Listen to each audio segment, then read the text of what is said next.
Why,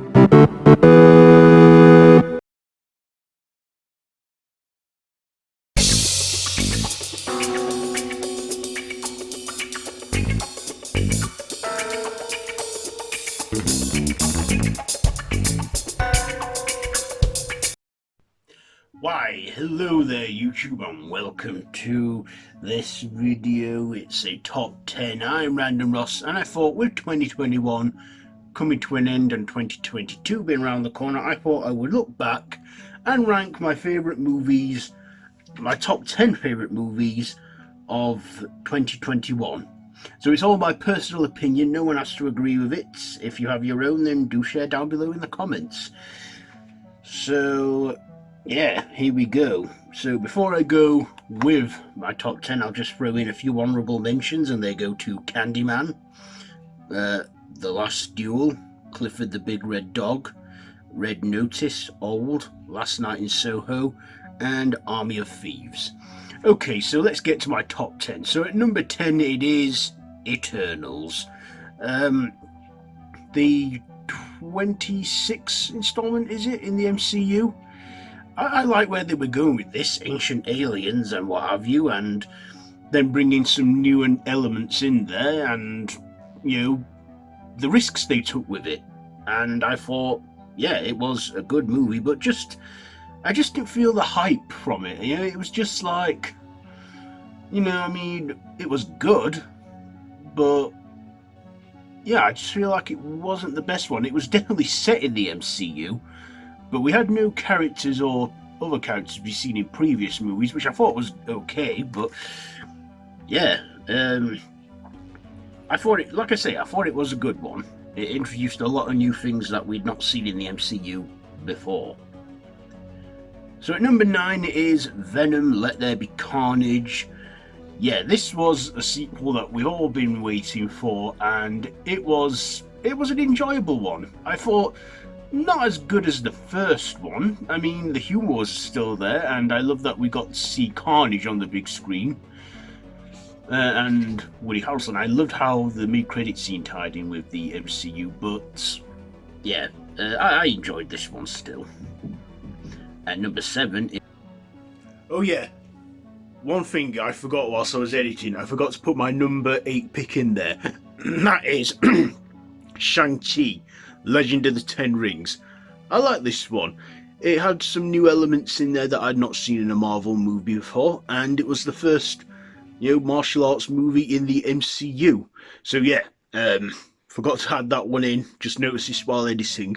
So yeah, my number 8 pick is Shang-Chi and the Legend of the Ten Rings. Okay, back to the main part of this now. So yeah, it is Army of the Dead. Yes, Zack Snyder's latest zombie flick. So this dropped on Netflix back in the summer, was it? And it had zombies, it had Vegas, it had Batista. It just had good action, good fun, even a zombie tiger. Made me think, could it be some sort of prequel to Zack Snyder's 2004 Dawn of the Dead? Well, we know that this movie got a prequel later on in the year, Army of Thieves.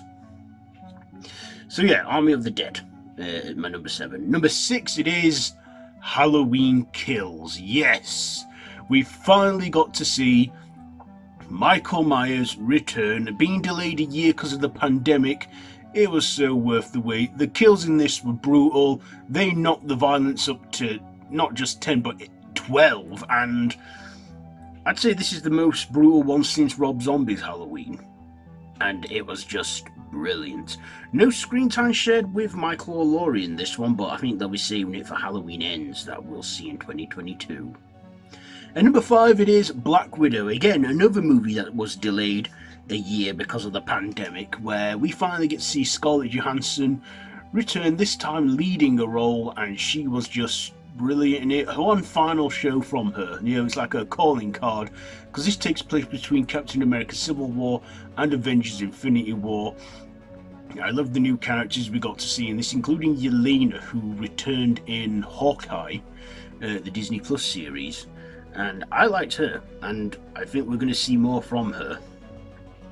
At number 4 is No Time to Die. Again, Another movie delayed 2 years, so before the pandemic hit, originally due for a release in the autumn of 2019, then delayed to February, then delayed to April, and then delayed to November of 2020 due to the pandemic, then delayed again because of the second wave, and it was going to be out in April of 2021, then delayed to October, came out in the September 30th of 2021, and this is Daniel Craig's last one, and he did a good story arc in this, and I love the references we got to some classic Bond films, including the return of the punchlines and the puns that I don't think Daniel Craig had used a lot.